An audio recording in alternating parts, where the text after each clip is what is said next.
Beloved of the Lord, my father's children, allow me this evening to greet you all in the powerful name of our Lord and Savior Jesus Christ. I thank uNkulunkulu. Ke leboga Modimo tle. Let me stop speaking Zulu because I'm used to speaking Zulu when preaching.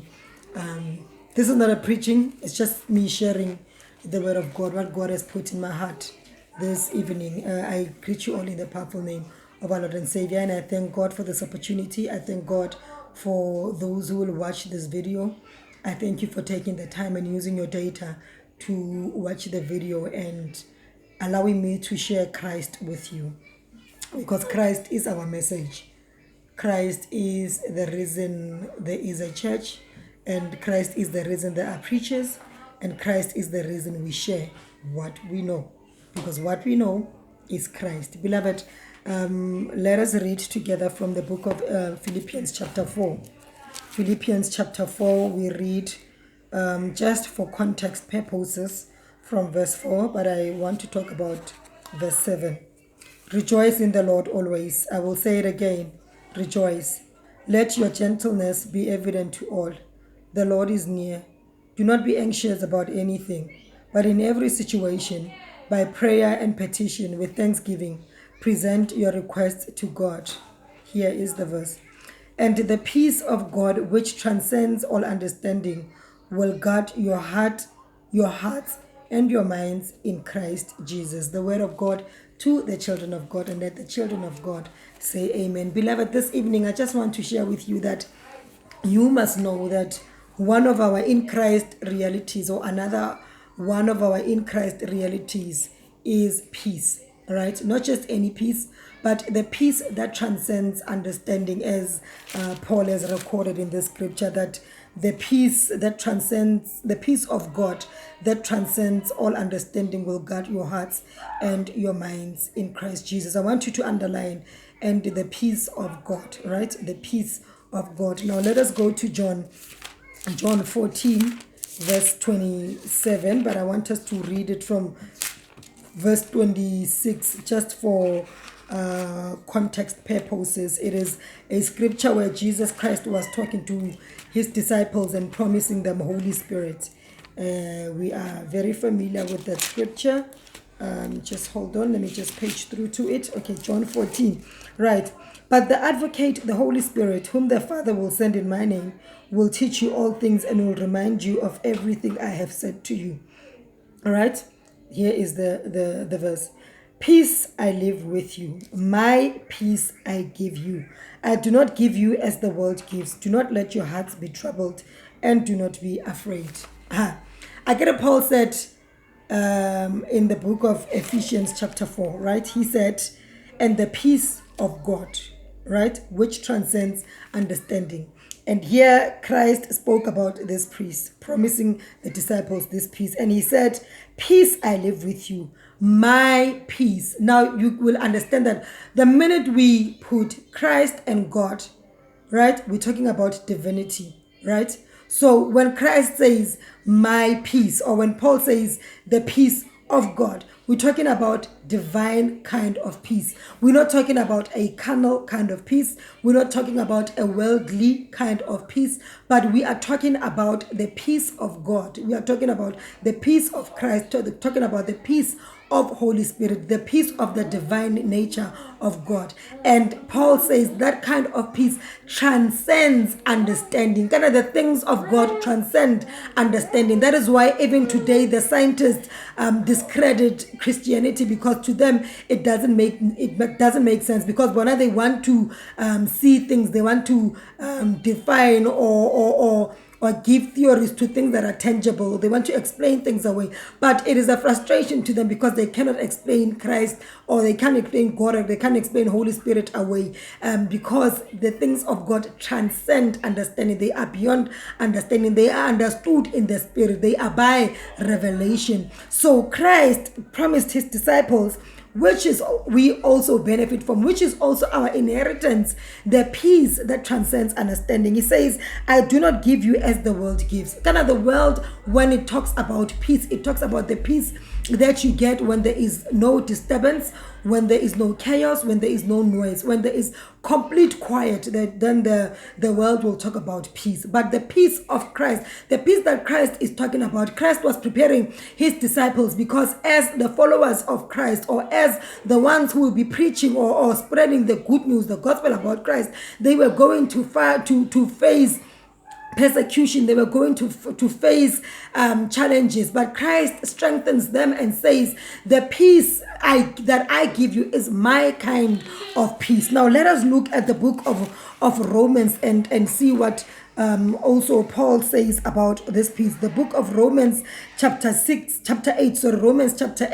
verse 6 says, the mind governed by the flesh is death, but the mind governed by the Spirit is life and peace. The mind governed by the Spirit is life and peace. So for us being in the Spirit, for us having Holy Spirit dwelling in us, not only do we have eternal life, but we also have peace as our right. We have eternal peace. We have peace that transcends understanding. And this peace will keep you afloat no matter what the situation or the circumstance you are going through. Remember how when the disciples were in the middle of a storm in the sea, and how Jesus Christ was sleeping in the stern. The Bible says that Jesus Christ was sleeping when they were up in the boat, stressing and making noise about how the winds were tossing the boat about, and how they felt that they were drowning. I would like to believe that they were even screaming, but Jesus Christ did not hear them until they went down to Jesus Christ and woke him up. And another example is that remember when Simon Peter, it is in the book of Acts chapter 12, when Simon Peter was kept in prison, and he was going to be taken to a trial the following day. And this happens after they had stoned Stephen to death for preaching the resurrection of Jesus Christ. Now Simon Peter, who was also preaching what Stephen was stoned to death for, also faces an opportunity, or faces a fate of being sentenced to death. He could either be given life or he could be given death. So Peter is in that situation, and they have put 16 guards to guard Peter to make sure that he does not escape. And to make matters worse, they chain Peter to 2 guards so that whenever he moves, those guards can feel and hear the movement. But the Bible says that Peter was sleeping throughout that. Peter, knowing that tomorrow he is going to a trial where he can be sentenced to death. Peter is in the middle of guards guarding him, but Peter is sleeping throughout that. It is when you have the peace of God guarding your heart. It's when you have the peace of God guarding your mind. It is when you have the knowledge and you know that he who has promised is faithful, that you know that the plans of God are not to harm you but to prosper you, that what you are going through is not the end of you. As a child of God, you must understand that it is even better for us that we are not persecuted as the apostles were being persecuted. We may be going through the challenges of life, but they are not the challenges that lead us to death. But as we go through those challenges, we are strengthened by the fact that we have the Spirit of God who is inside of us. And when we are led by this Holy Spirit, he is able to give us life and peace. The peace that transcends understanding guards our heart, that even when the things that are supposed to make you lose your sleep, you don't lose your sleep, because you know that what you are going through is just a season and you are passing. No matter how deep the pain that you are going through, you know that the pain that you are going through is temporary, and a time will come when you are healed. You know that healing is your portion. You know that peace is your portion. You know that it is not the will of God for you to be permanently in pain. You know that it is not the will of God that you may be permanently mourning the death of a loved one. You know that it is not the will of God that you don't have peace and tranquility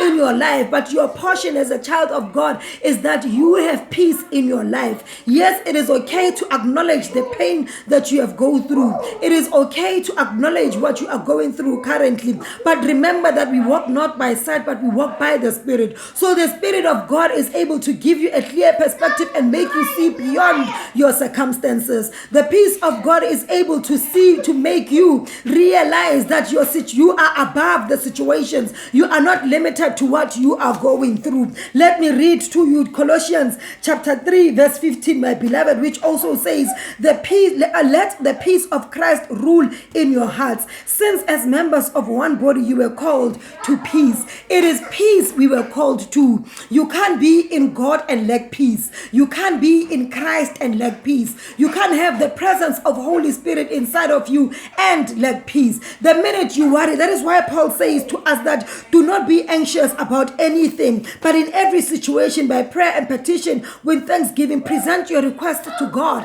Present your request to God, because you know that it is not the will of God for you to have disturbance in your soul. It is not the will of God for you to have disturbance in your spirit. It is not the will of God that your mind does not rest. God has created Christ.